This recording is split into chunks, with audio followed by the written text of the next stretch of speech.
Welcome in episode 2, season 1 of the Burgundy and Bold podcast with Super Bowl winning Redskins tight end Rick Doc Walker alongside myself, the youngest in charge, Lynnell Willingham, bringing you the absolute latest and best on the Washington Commanders. First and foremost, I want to thank you all for supporting us the way that you have here in the early stages of this program, man. We're only going to continue to get better for you. We will have a video element coming for you soon. We hope to get you all 3 episodes a week, including a live post-game show following Washington Commander games. But Doc, welcome in, my friend. You said this when we were recording the last episode. You didn't know how long this was going to last. I still don't know how long it's going to last, but we're here. Well, day two, and that's important. And it's also the fact that we have a winning week and we've got some momentum because the boys, they went out there and showed up and showed off. And now we just got to continue this thing. And that's the beautiful thing about it. The competitive edge that we had been negative about because it's been up and down. Let's hope they can put two together. Yeah, for sure. That is going to be the hope. This weekend's task, Monday Night Football, prime time against the Chicago Bears. And obviously, immediately when you think about this game, you look at it on the schedule, it takes us back to last year, the Hell Jayden or the Hell Maryland, however people want to call it. It was the turning point, I think, Doc, in this Washington Commanders season. And Dan Quinn spoke about it earlier today when he took the podium in terms of like what it meant to the team. He said it was the first time that the team really got to overcome some adversity and show that hey, uh, we keep fighting till the final whistle blows and good things will happen. So I'm excited about the matchup this week. I wanted to start here with you, Doc. I don't know if you're familiar with the conversation that's going on social media right now, but Bears fans have become obsessed with the Burgundy and Gold Nation. We don't view the Bears as a rivalry, do we? Well, I do. I view everybody we play as my rival for that week. See, you're a futurist. I live in the now. And so I don't give a damn what the Bear fans, because they don't step on that field. I respect their tradition a great deal. And I understand that. For us, that's the beauty of what we're doing. I'm looking at now, you're into the future.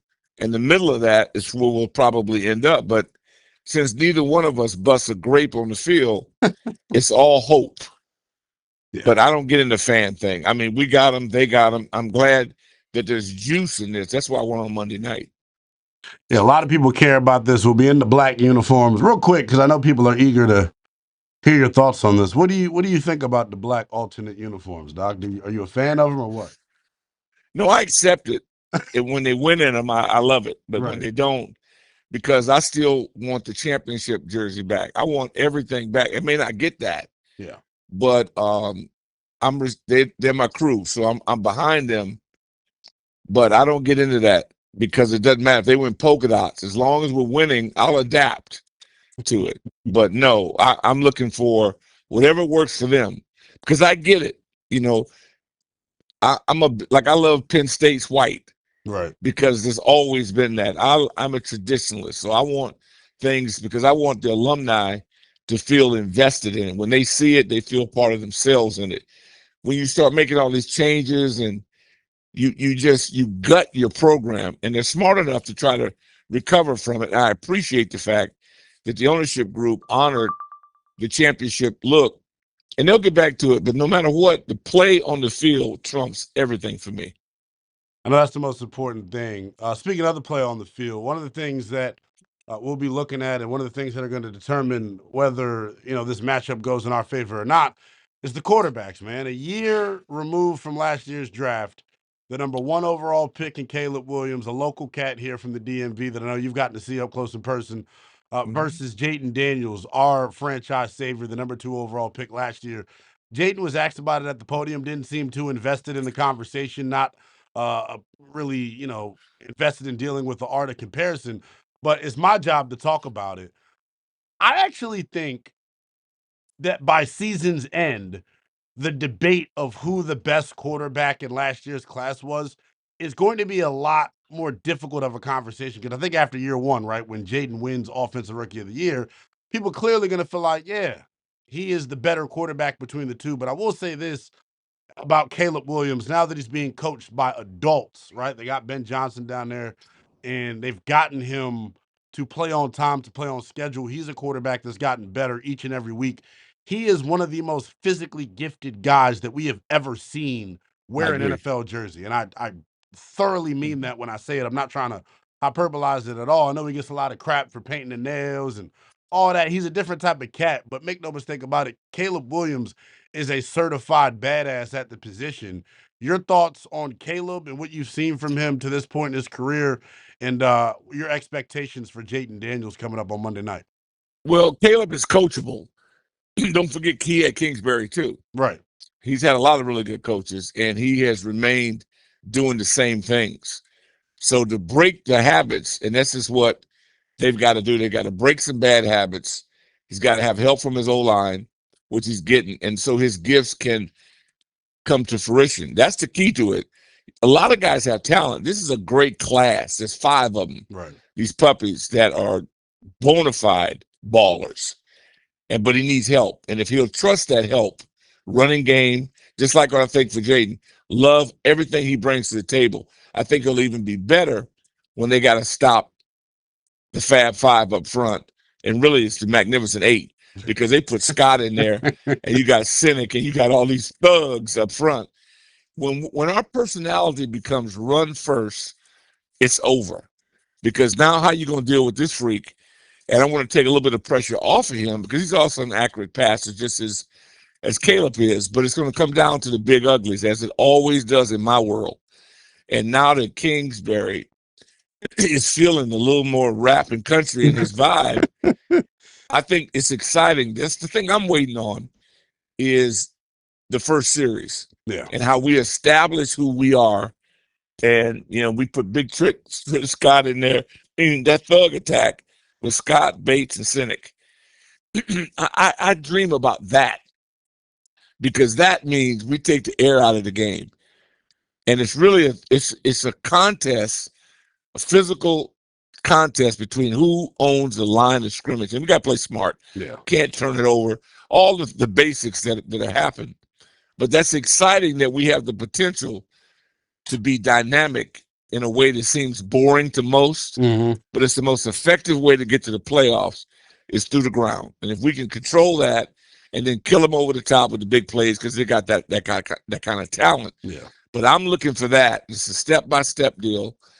And I just want to see, can we transfer what we saw against San Diego and carry it over? It's a long season. Man, we're just at the tip of the iceberg. Yeah. The question is, because we've had a Heckle and Jekyll personality, Right. are we going to have back-to-back dominance on the line of scrimmage? That's what I'm waiting to see. So week in and week out, to your point, like it feels like they've had no sort of consistency with their offensive performances, and that's why we make the jokes about the artist known as Cliff Kingsbury. What version of Cliff are we going to get coming up Monday night? Through 5 weeks, they're the number 1 rushing team in the NFL in terms of yards per game, yards per rush, the number 1 in runs of 10 or more yards. So this is who they are. The interesting thing is this, man. Is it who they are, or is it who they can become? And I think that's what we're trying to figure out. And the more data Right. you compile, I think you can stand more firm in your belief with it. But to your point, like, I don't want to talk about them in their current form. Their current form excites me. It's fun. But what really gets me salivating, what really gets me geeked up and drooling is the thought of Sam Cosmi coming back. And he may end up giving it a go this Monday. The thought of Terry McLaurin coming back. The fact that they've done this well offensively with those guys on the mend is super impressive, but it has everything to do with the front 5 like you're talking about. And then this running game continues to be dynamic. We spoke about Bill Merritt in the last episode. In this with this conversation at running back, Doc, I'm interested to hear your thoughts. People have been clamoring for him to get more and more work.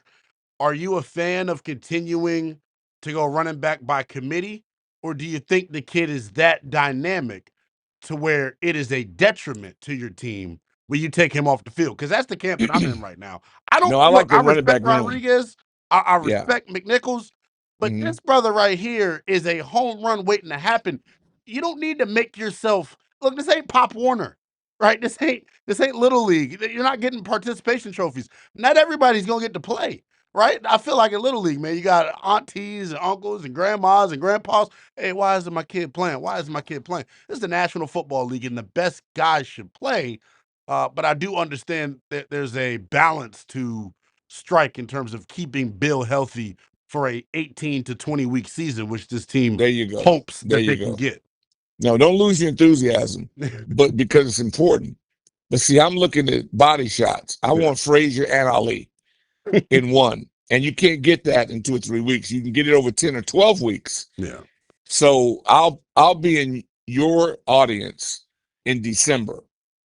But to get to December, you got to keep your bodies in line and fresh.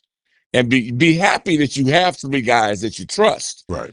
They're not playing because they're trying to save Bill. They're playing because of his mantra of competition, keeping the defense off balance and keeping that kid fresh. So when he gets in there, he's able to pop one and take it to distance. And so to me, he's that overhand right. And I don't throw it every punch. I want to work the body because it's a long season. If you're in charge, that poor kid might be in a hospital by week 12. And I don't want that. I want this kid. And look at the defense. Look at the pressure he puts on defensive coordinators. Yeah. And they're looking, and every time you change in a rotation, you're forcing guys over there that might not be the highest IQ guys in the block to think. Right. And that's what I like. Sounds spoken like a former offensive player. Well, no, I'm the just IQ. telling you, we had Riggins and Joe Washington. Right. They worked in tandem. And that's the beauty of it is that. Did you hear Sheehan earlier talking about Joe? He was comparing Bill to Joe Washington earlier. Well, Kevin, I mean, he's a historian. I mean, Joe Washington is the quickest feet, and that's a compliment to him. Yeah. I ain't never seen nobody's feet as quick as him. That's why I said Larry Brown is who he reminds me of because of slashing components. But the beauty is that they're good enough to be compared to greats. Yeah. You know, we're just leaning on this, and that's a level of youth and excitement, and I get all that. But in order to be in this for the long haul, you have to, let's say we give him 30 carries. Yeah. And something happens to him, now you lose that element. He's a dynamic guy, and I think I respect all of them. Nichols, he can break it. All of them have big runs. It's not like he's the only guy that's popped out of there. Right. That's the beauty of it. It's not like we're running a fullback. These 3 brothers, all of them can take it to the house. He's got a unique skill set, and I like the fact it drives defensive coordinators nuts. Yeah. Worrying about who's in, what do we do? It's forcing those guys to think. And as long as they're thinking, we're winning. So I want to wrap up the convo on the offense here real quick with your quick thoughts on this. For an organization, Doc, that preaches competition everywhere all the time, Noah Brown practiced today, and it looks like he's trending in the right direction. But I think, Doc, with what Luke McCaffrey has showed you, when this receiving core is back at full strength, it would be a disservice to your mantra of competition if you just hand Noah Brown his job back because he's off the trainer's table now. Luke has earned this right to go out and get more snaps. He's seized his opportunity. And I'm of the belief, Doc, moving forward, that when everybody's healthy, until further notice, I'm rolling with Luke McCaffrey as my 3rd wide receiver behind Debo and Terry. Are you in that camp or no? I've given it no thought because I'm going with who's there. Yeah. You're a futurist. I'm not. I don't even concern people that aren't playing. We got enough to go out and win games with who we have, and they'll get better every week. In a perfect world, which this is not, it's the NFL. So you just got to get your minutes. Luke has shown right now he's capable. I don't want to diminish his role on teams because he's exceptional on teams and guys that don't play teams. To me, you're not trying to win. So I want the best that they decide they want to play. That's your job as a futurist to do it. I'm in the here and now and who's ready to go. But would it, if they give him the job back, do you think it undermines do you think it undermines their mantra of competition? Well, if they deem that he's better, you want the best guy you can get on the field. I get that, yeah. I'm not against that. I mean, the guy, if he had a position, he was the one. You don't lose it because he's injured. If he's back, you put him back in there. See, I believe in that too, but only at quarterback, man. Like you got to have your stars abide by those rules. I don't think Noah Brown has earned that right to just keep his job through injury. But we'll put a bow on that because we can go on that all night No, no, no. long. You do that when you're on. You're a futurist. Be Speaking of you. when I'm on, we're both Mhm. on. You can catch us Monday through Friday on the Team 980 for the Burgundy and Gold today over on Team 980. We're on the Odyssey app as well. But you can also find us here for the Burgundy and Bold podcast, episode 2, breaking down and previewing Commanders and Bears coming up on Monday night. We get a old reunion coming up this weekend, DOC. Montez Sweat making his return to Landover. He played here last year as well and wasn't very impactful. He said earlier this week that he was offended that the Commanders traded him. In hindsight, DOC, are you happy that Washington moved on from him for that number 40th overall pick, or do you think Well, I Washington? wasn't at the time. No, I'm a big Sweat guy. I thought he was of all four of them. I thought he had the greatest upside. But they made the move, and so now he's not on my team. So I want him to be healthy. But other than that, I don't give a damn about him or what he has to say. Do you think? And I'm glad that Connolly over there, he's got his hands full because he's got two big athletic freaks going toe to toe. Yeah, I'm excited about that matchup. I'm glad you brought up Connolly because, like we mentioned in episode 1, you never hear the old lineman get talked about unless they're screwing up, unless the back goes for a couple hundred yards or the quarterback is untouched. Connolly is going to have his hands full this weekend. One of the other storylines heading into this doc is Ben Johnson versus Dan Quinn and all the rumors that came out that Ben Johnson turned down Washington because he didn't want to work for basketball guys. Hindsight is always 2020, but Dan Quinn in hindsight, the much better hire than Ben Johnson. When you think about the staff that DQ was able to put together based on the relationships he has across the National Football League, I couldn't be more thrilled that DQ was our guy. I know some folks will tell you that he was their guy all along. I don't know the truth in that. I'm not privy to those conversations, but I do know this. This franchise is in much better hands with Dan Quinn at the controls than they would have been with Ben Johnson at the controls. As a player, you've gone back and taken on a former team, or you've been in situations like this. Do you think Dan Quinn is thinking about Ben Johnson at all, or vice versa? No, gave you my criteria in episode 1. If I had anything to do with hiring a head coach, nobody would have that position that's never won a championship. I'm not trying to build anybody's career when I can go out and get somebody that's gone through the process and knows what it takes to win. Ben is creative, he's hopeful, he's all that, but that's on him. He's a one in a million of the guys who do the same deal. Creative. This guy in Miami, he's creative. A whole bunch of creative guys right now that haven't won squat. My guy has won. He's won a Super Bowl.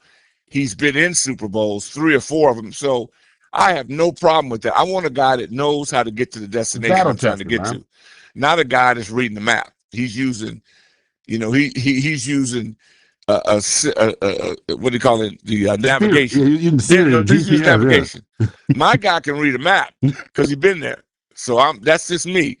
All my age group, all the fellas in here with a little gray in their beard, they understand what I'm talking about. I don't need nouveau.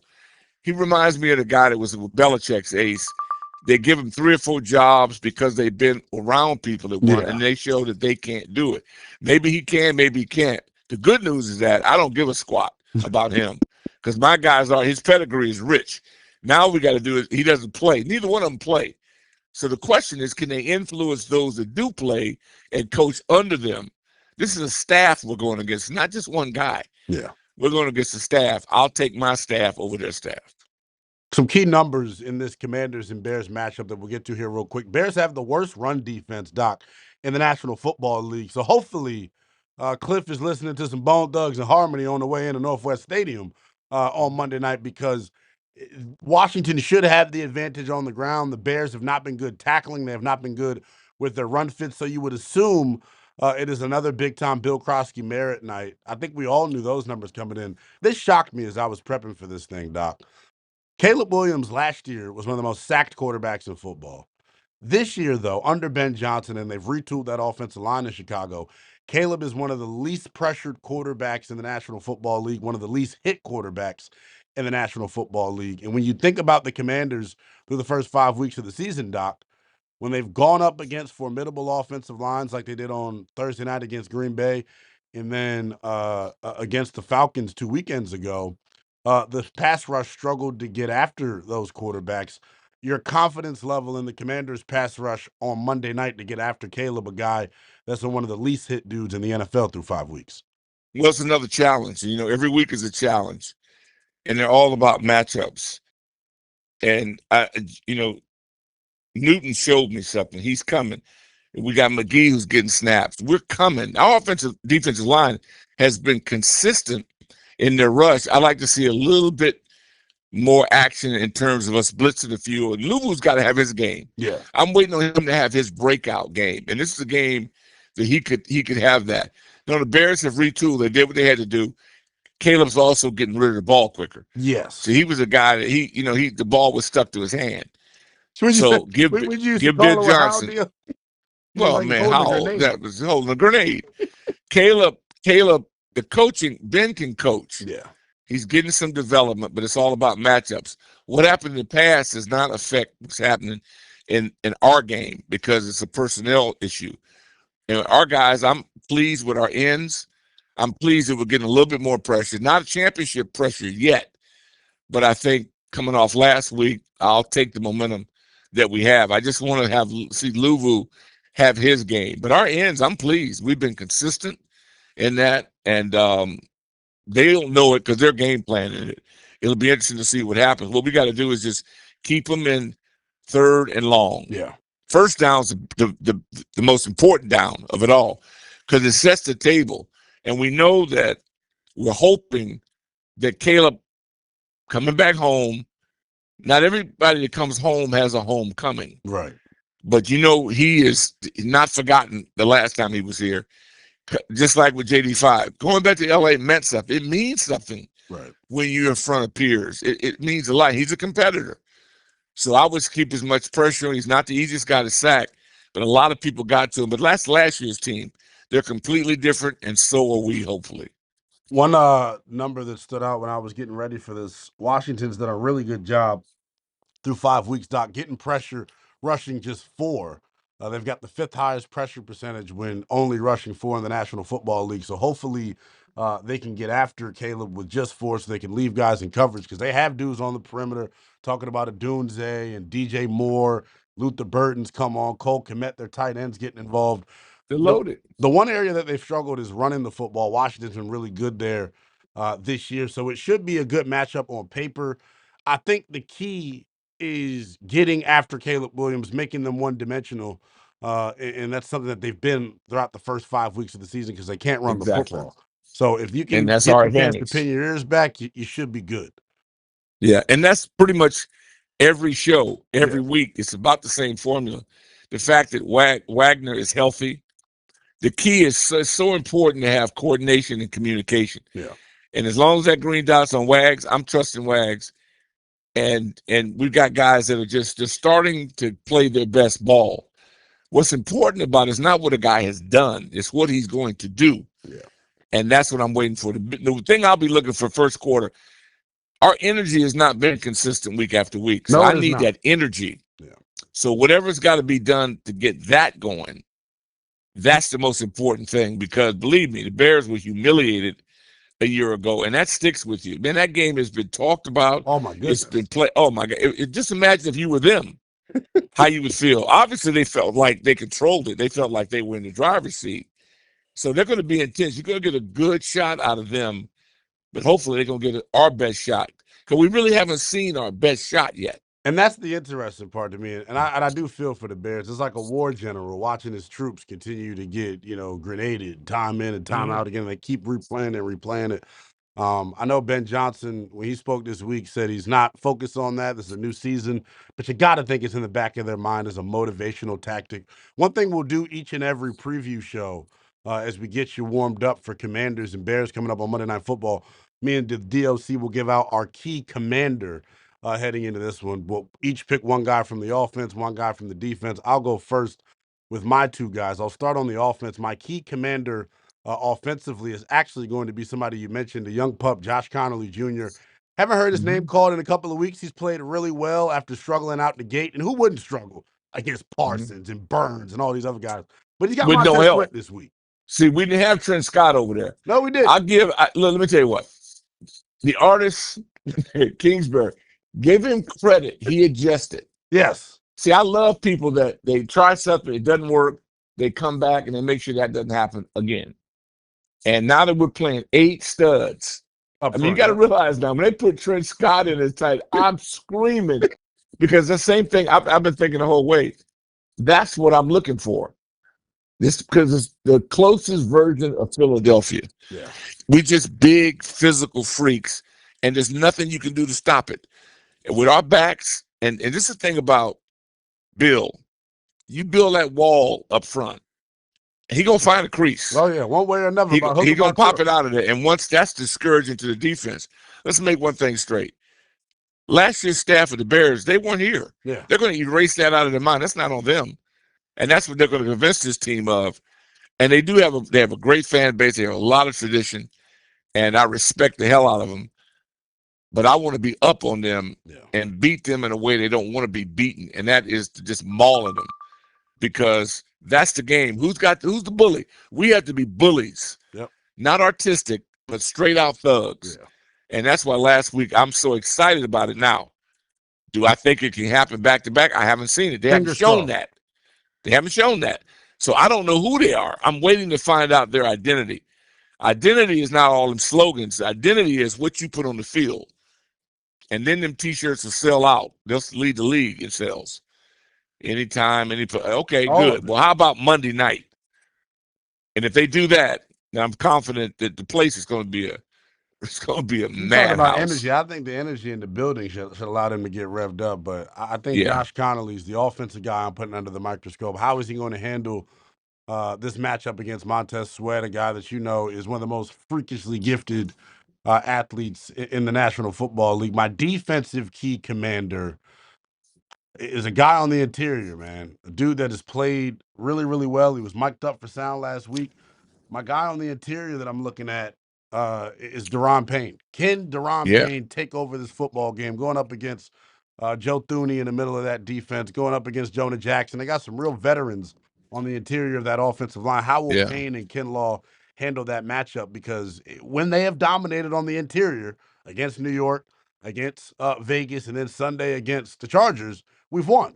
It's all about how consistent are you going to be? What is the real version of this Washington Commanders group? And I think for the defense, Deron Payne is kind of that barometer. When he is balling and playing really well, I think they'll play really well as a defense. He's my other key commander on the defensive side coming up Monday night.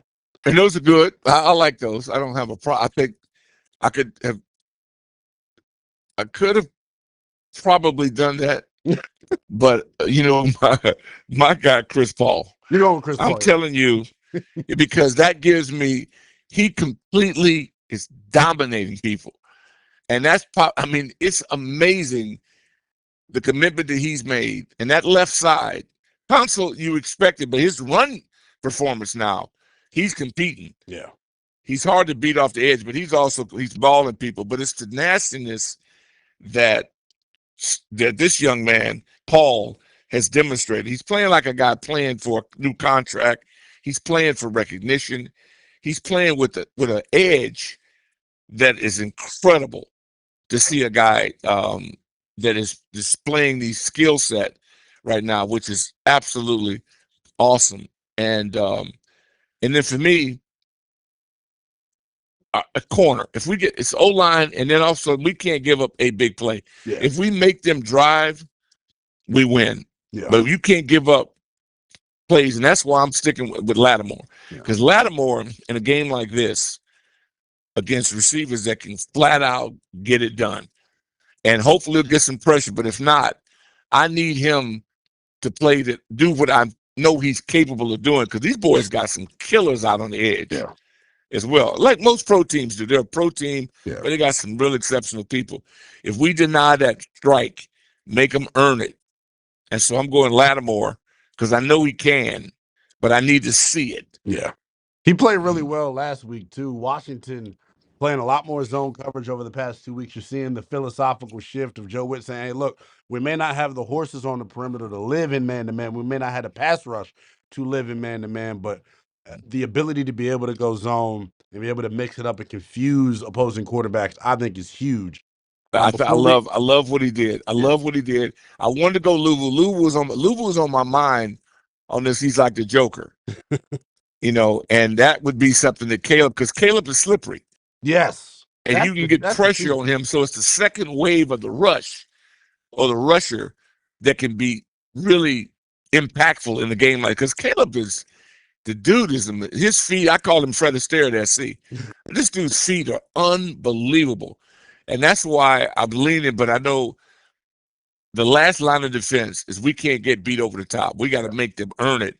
And I don't think they can beat us going the old-fashioned way. Real quick before we to wrap up the Commanders portion, before we wrap up here and talk about the NFL as a whole, real quick, your prediction for Monday night. We win. We win. We win. We win. Yeah, that's as easy as I'm gonna make it. That we win. I don't even envision us losing. That's kind of if we lose, I'm gonna be surprised. I'm gonna be shocked. I'd be surprised too, especially when you consider our strengths and their weaknesses. If you just stay within yourself and go decide that you want to punch the Bears in the mouth, you should be able to win that football game. Well, I'm still pissed off over the fact that they was winning last year. Well, yeah, exactly. Let's not forget the fact that it's not like we dominated them. We went on the last for Hail Mary. That doesn't mean that you were superior. I want to take these are the bottom feeders. Yeah. What the hell are we doing in arm wrestling with the Bears? We should come out and gut the Bears.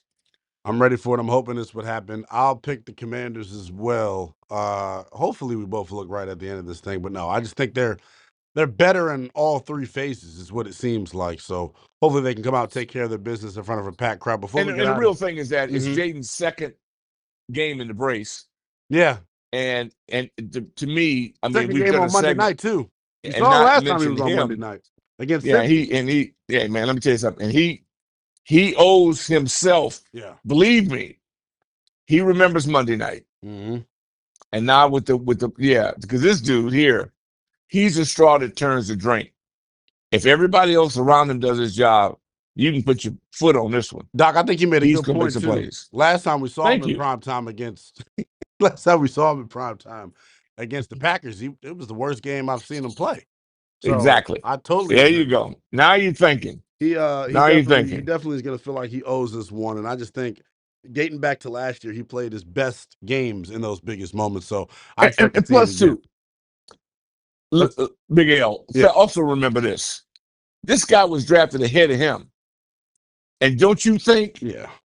That he still got a memory. He's got to, and I know he'll never. Look, Doc. He'll never. He ain't gonna say it publicly. He'll never say it publicly. He'll never go public. But I know in the back of his mind, he's got to be thinking, "This that's right here, boy. That's right. I'm gonna show you how this order went. It's the same thing.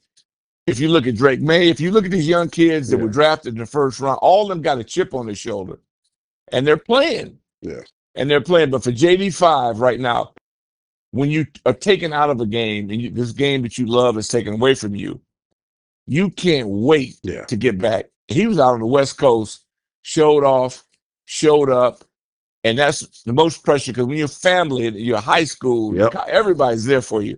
Now he's in prime time on Monday night, and he's got to be feeling the best he's felt all year physically. Yeah, if you think that he wants to show everybody that he was the only number 2 pick, because they made a mistake. Yeah, I'm excited for him. I think he'll play well. Real quick here, rapid fire to wrap things up.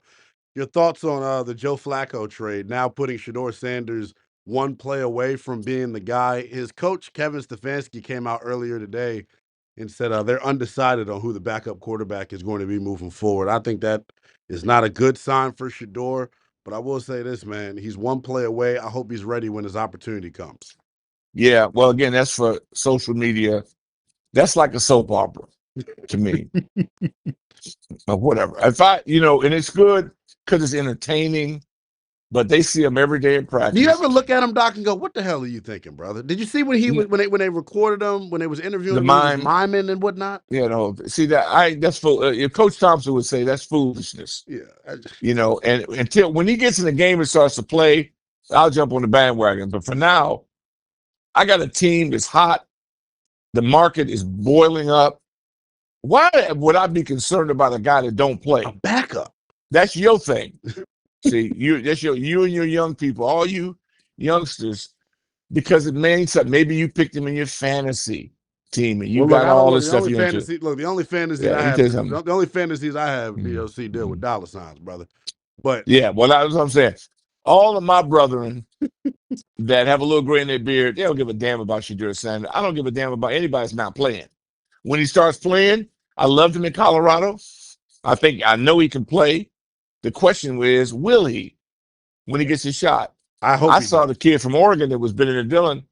This dude's in national championship games, and I'm worried about it. No, Slim. Yeah, That's clickbait. What we young people call it clickbait, right? fake And they news. got you. You Yeah, know, they the got you. orange head man calls it fake news. But look, let's Oh, that's right. Yeah, that is right. Fake news. let's But that's let me ask you this too before we wrap up. Are the Chiefs in trouble, DLC, at 2-3 through 5 weeks? they're not where they want to be, but I won't bet against them. Yeah, I still think they're on the Because short list of contenders. yeah, oh, absolutely. I mean, because you know that the cavalry is coming, and the question is like if Pat wasn't playing well, I'd be concerned. Yeah, He's magnificent. And so the rest of the part, and Andy, I'm not going against their leadership.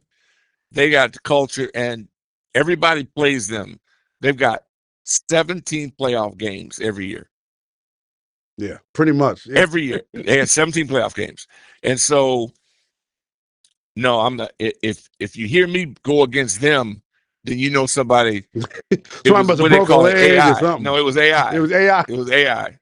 Yeah, no, I'm not going against them. They're not the number one team Yeah, right now, but they'll be in my top five of the what's your six my Super Six pack. super six pack. Yeah, Yeah. they'll always be in mine. We'll wrap up on this. I also think I'm not too worried about the Chiefs either. I think they'll eventually get it together. You want to be playing your best ball in December and January, and I think they will be. And if they're not, we'll see if Well, they're they're struggling past Halloween. Then I might be concerned about it. But yeah. But they got a big one this week, man. They take on Detroit, if I'm not mistaken. So they got another chance. they got a big one every week. Yeah, Because like every you called it, week with 17 playoff games. they got 17 playoff games. Slim, that's how it is. 30 seconds. That's or less. reality. 30 seconds or less as we wrap this up. Who is the best team in the NFL after 5 weeks? Well, I would take. I'm not getting off the Eagles. Yeah, I think it's a good pick. They came in number 2 this week in my Super Six pack. Everyone's worried about earning style points with them. If you're them, right? Think about how much of a genius you got to be. Why would I show you the full depth of my offensive playbook if I could win games by doing the bare minimum? So that's kind of the mentality. Well, I'm I taking get with that, them. but I think Tampa's playing the best right now, and I love Detroit. I love them, but Tampa Bay right now. Yeah, Baker's the MVP. Because you got to have a dog. They got all look at the teams. Your Super Six pack that I qualified to get involved with it. Tampa, Detroit, Rams, Washington, and Green Bay. And everybody's at quarterback has got a dog. Yeah. Yep. You know, everybody's got to be in Buffalo, Denver, Kansas City, Indianapolis, Jacksonville, and LA. I'm still sticking with the Chargers ain't off my list. They're hurt. And we're talking about damn near 10 weeks from now. And that's the crazy part, is what I would say, Doc. Is I heard you do that today. The reason I wanted to ask you the question is because I don't think it's a clear answer, and I think it speaks to one, the parity that's in the league. I think is tremendous for ratings and all that stuff that the nerds care about. But I don't think there's a clear cut best team right now, which is why you can name off 6 or 7 teams, and you'll have people nodding their heads saying, "Yep, I can agree with you." But the on best, that for I took Buffalo. If the Super Bowl is tomorrow and you told me it's Philly and Buffalo, I'd say, well, yeah, makes sense. Because they are dynamic. Buffalo's running more now. As they run more, you're in trouble. Yeah, you're in a world of trouble. If they start doing some rap on their offense, and stop, but they're more like rock and roll. Yeah. They need to really if they simplify, everybody's in trouble, but they probably won't. But that kid at quarterback, monster. And I still love Philly. If Philly's winning, They lost one, a nail biter. And the best back in the league is not even uncorked yet. Right. That's my whole And thing. they're You're not going going to be through able to keep a adjustment. dog Yeah, down come too on. long. No. Tampa Bay, dude, as long as they stay in the creamsicle, if I was they people, I'm telling you what, and Baker, see, you got a dog You know, at it's crazy. quarterback. Baker had an interesting quote, Doc, earlier today. He was talking about when I was the same guy earlier in my career in terms of showing moxie, but you guys called me cocky because I wasn't playing well. When you play well, the narrative changes, and I'm just glad that he gets it. But to your point, he would be my MVP through the first 5 weeks of the season. I think the Bucks are for real. Yeah. That's But you got to match up. Look, when you made me do this, I was sitting up thinking to myself, the Rams have lost a couple of games, but I respect the hell out of them. Yeah. They've lost some tough ones too, Doc. They lost some tough ones, but I still trust them. It was a reach for me to go Washington over Green Bay because I think Green Bay right now is still trying to get their identity. Yeah. Even though they've smoked us, I'd love to play them again. Look, here's the other side of the coin. Here's the Wired take of that, right? They ain't been the same since they played us. They lost to Cleveland the next week. Then they tied with the Cowgirls. So they're trying to get right as well. But a lot of people have some, but again, just formulate. And look, the Lions, oh my God. Well, that probably would be my answer if I'm going with They're the best absolutely team right awesome. now. But it's just hard because I like Philly on the trenches more than I like Detroit. But we can do this all night, DOC. Yeah, but it's fun. It's fun. Appreciate you doing it again. Appreciate you all tuning into us once again. Make sure you like, subscribe, and comment to the Burgundy and Bold Super Bowl winning Redskins tight end Rick Doc Walker alongside the youngest in charge of Willingham. You can just, you can simplify all that. Just call it champion. Hell, everybody wins, but not everybody's a champion. Not everybody's a champion. I've actually never won a championship in my. And let me tell you something, another thing too. I'm putting this out to the canine community. If y'all don't get off your ass and get this thing going, I mean, I'm gonna really be just. There'll be some people that won't be getting any chow. I can tell you that. For Doc Walker, I'm Lynnell Willingham. Make sure you like, subscribe, and comment. We're gonna be back with you late night after Commanders and Bears on Monday Night Football, giving you the post-game breakdown. You can download this on Apple Podcasts. You can get it on Spotify. Wherever you can get us, you can get us. Make sure our YouTube family, you continue to like, subscribe, and comment. Back with you Monday night, hopefully after a W. Look forward to it.